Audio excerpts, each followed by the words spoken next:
أما مين الذين يسبون الصحابة وأمهات المؤمنين؟ تفاصيل هذا الاستفتاء على الشريط الأبيض للقناة. نرحب بفضيلة الشيخ الدكتور محمد البراك مرة أخرى. أهلا وسهلا بك. حياك الله يا شيخ. نكمل يا شيخ. أقول يعني قبل التحدي. نعم. وربما أقول يعني من حوله يعني أوهموه أو شجعوه. نعم. ولم يحسب حساب يعني هذا التحدي أو قبول هذا التحدي، فظن أنه يعني سيمر مرور الكرام أو أنه لن تكن له يعني توابع. وأيضا من فرط الثقة. نعم. قال أنت أختر الموضوع الذي تريد أن نتحدث فيه. نعم. والذي تريد أن نثبت أننا أخذناه من آل بيت النبي صلى الله عليه وسلم. فقلت له أريد عقيدة علي في الشيخين رضي الله تعالى عنهم. نعم. عقيدة علي في أبي بكر وعمر، هل هي موافقة لعقيدة الشيعة أم لا؟ هل الشيعة الآن المعاصرين أخذوا معتقدهم نعم. في أبي بكر وعمر على سبيل المثال أخذوه عن علي رضي الله عنه أم لا؟ نعم. طبعا أريد إثبات عقيدة علي في الشيخين. وطبعا عقيدة علي في الشيخين ماذا تعني؟ نعم. طبعا نحن نرجع إلى كتب الشيعة. ماذا نجد في كتب الشيعة عن الشيخين رضي الله تعالى عنهما؟ أقول نجد فيها الطعن في الشيخين، الحكم بكفرهما، اللعن لهما، البراءة منهما. هذا نجده في كتب الشيعة أو معظم كتب الشيعة تتحدث عن هذا الشيء وتصرح به. ومن المعاصرين من علماء الشيعة أيضا نجد لهم بأصواتهم من أعلام الشيعة ممن يتبرؤون من الشيخين، بل من يعتبرون الناصبي هو من يتولى أبا بكر وعمر رضي الله تعالى عنهما. فهذا معتقد الشيعة في الشيخين رضي الله تعالى عنهما. طيب هو قبل هذا الموضوع واتفقنا على أن نحاور في عقيدة علي في الشيخين عموما. فبدأت الحقيقة يعني المناظرة الأولى، وكانت كنت يعني الذي يعني كنت أظن أن الحوار سيتناوله وهو عن عقيدة علي في الشيخين. اعتقاد الشيخين ما هو؟ هل علي رضي الله عنه يعتقد كفر الشيخين؟ هل يسب الشيخين؟ هل يتبرأ منهما؟ فهذا الذي كان الموضوع الذي يعني ظننت أن الحوار سيكون حوله، لأن عقيدة علي في الشيخين وهو أهم موضوع يعني ينبغي أن يطرح. فإذا هو يريد أن يكون الموضوع فقط في بيعة علي للشيخين، هل تمت البيعة أم لا؟ يعني هل تمت بيعة علي؟ هل بايعهما؟ هو ينفي هذه البيعة. ينفي أن يكون بايعهما. حاولت أن يكون الموضوع قلت له الموضوع الأهم يعني البيعة هي فرع عن أصل. نحن الآن نريد أن نثبت الإسلام لهما وموقف علي منهما، اعتقاده فيهما، وليست الخلافة. يعني ليس فقط الخلافة، في أمور أهم من الخلافة. لأنه قد يتولى الخلافة شخص مثلا عنده يعني ليس بعدل، ليس كذا، لكن العقيدة فيهما هي الأهم. لكنه أصر أن يكون الحوار فقط في المبايعة. هذه في المناظرة الأولى، والثانية أيضا، والثالثة، كلها في هذا الموضوع. كانت في موضوع واحد. في موضوع يعني لم يأتي بجديد. يعني هو لم يأتي بجديد خلال المناظرات الثلاث أو الأربع، لم يأتي بشيء جديد في قضية بيعة علي للشيخين. ولذلك تأخرت المناظرة الثانية بعد الأولى، تأخرت وقت. لماذا؟ لأنه قلت نحن نريد أو تأخر 3 مناظرات جرت في هذا الموضوع، 3 مناظرات في البيعة. فقلت نريد أن تكون يعني المناظرة في عقيدة علي في الشيخين. ماذا يقول؟ هل معتقداتكم التي نجدها في كتبكم، في الكافي، في بحار الأنوار، في الأنوار النعمانية، في غيرها من كتب الشيعة، هل هذه المعتقدات هل كان يعتقدها علي رضي الله عنه؟ هل ثبتت وصحت عن علي رضي الله عنه التي يقولها علماءكم المعاصرون الآن ونسمعها وبتسجيلات بأصواتهم؟ هل هذه أخذتوها عن آل بيت الرسول صلى الله عليه وسلم أم لا؟ لكنه كان يفر عن هذا الموضوع ويحاول ألا يناقش في هذا الموضوع، فقط يريد أن تكون في البيعة.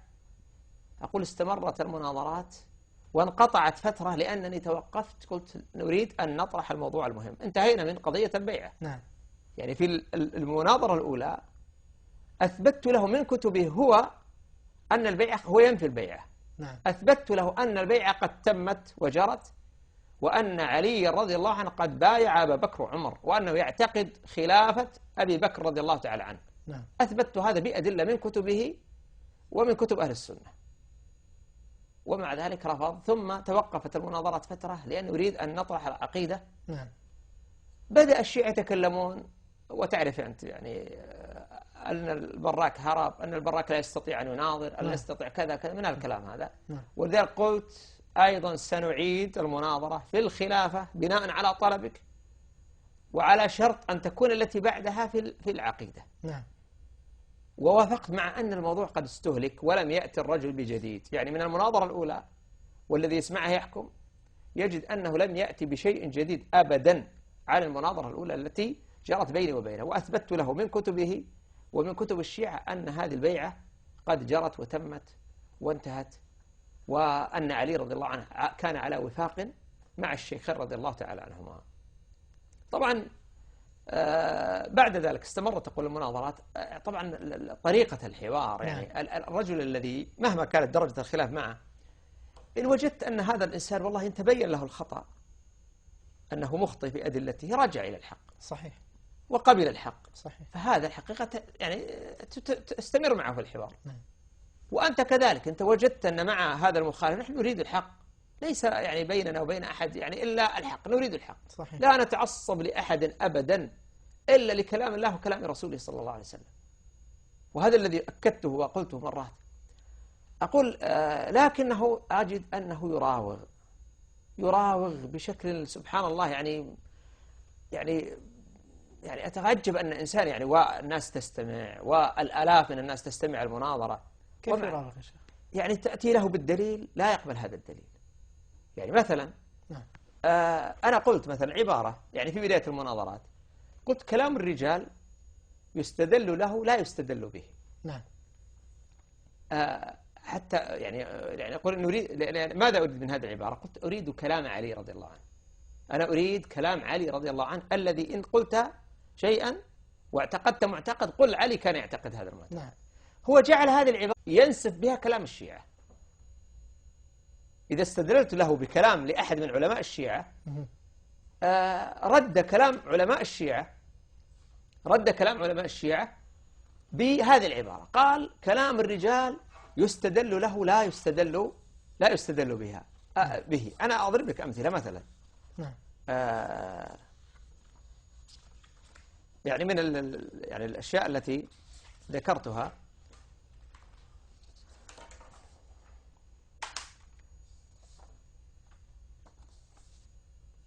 مثلا.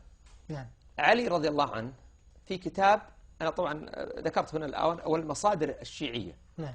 الأدلة على البيع من كتب الشيعة.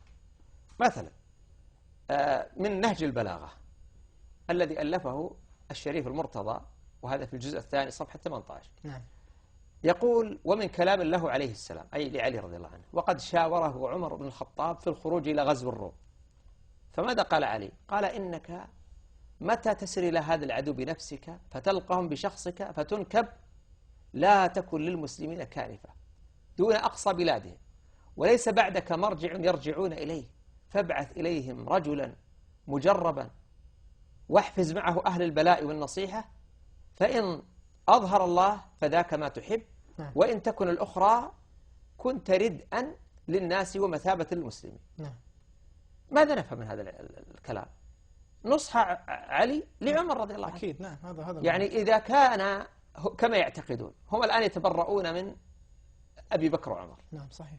ويتبرؤون منهما. طيب علي رضي الله عنه هذا الكلام هل يقوله من يتبرأ من أبي بكر وعمر؟ بالتأكيد قطعا لا يقوله. وإنما من يقول هذا من كان مقربا، من كان ناصحا، من كان مستشارا. يعني هذا النص في كتبهم يدل على أمور كثيرة، على أن علي يوالي الشيخين ويوالي عمر رضي الله عنه، الذي لاحظ ماذا يقولون عن عمر وبماذا يتهمون عمر رضي الله تعالى عنه. ومع ذلك هذا موقف علي، لماذا لا تكون مثل هذا الموقف؟ طبعا هذا ما قبله وما رضي به. ثم في كلام آخر أيضا من نهج البلاغة في خطبة للإمام علي رضي الله عنه الجزء الثالث صفحة 7 و6 قال: ومن كتاب له عليه السلام إلى معاوية يقول علي رضي الله عنه إنه بايعني القوم الذين بايعوا أبا بكر وعمر وعثمان على ما بايعوهم عليه. يعني بايعني القوم الذين بايعوا أبا بكر وعمر وعثمان على ما بايعوهم عليه، فلم يكن للشاهد أن يختار ولا للغائب أن يرد. ثم قال وإنما الشورى للمهاجرين والأنصار. معنى هذا أن القضية ليست وصية وإنما شورى. قال إنما الشورى للمهاجرين والأنصار، فإن اجتمعوا على رجل وسموه إماما كان ذلك لله رضا. كان ذلك لله رضا. يعني إذا اجتمعوا على رجل وسموه إماما، طيب المهاجرين والأنصار اجتمعوا على من بعد النبي صلى الله عليه وسلم؟ على أبي بكر. صحيح. ثم بعد أبي بكر اجتمعوا على عمر. بنص كلام علي ماذا يعتبر هذا الاجتماع؟ يعتبر لله رضا. قال فإن خرج من أمرهم خارج بطعن أو بدعة ردوه إلى ما خرج منه. يعني إن رفض أحد البيعة فإنهم يردونه إلى الحق. قال فإن أبى قاتلوه على اتباعه غير سبيل المؤمنين وولاه الله ما تولى. فهذا كلام علي رضي الله تعالى عنه، والذي يصرح فيه بأن الشورى للمهاجرين وللأنصار. طيب علي رضي الله عنه أيضا هم يقولون بأنه الأولى بالإمامة، هو الأولى بالخلافة، وأن أبا بكر اغتصب الخلافة منه. طيب ماذا يقول علي رضي الله تعالى عنه لما أرادوا بيعته بعد أن قتل عثمان رضي الله تعالى عنه؟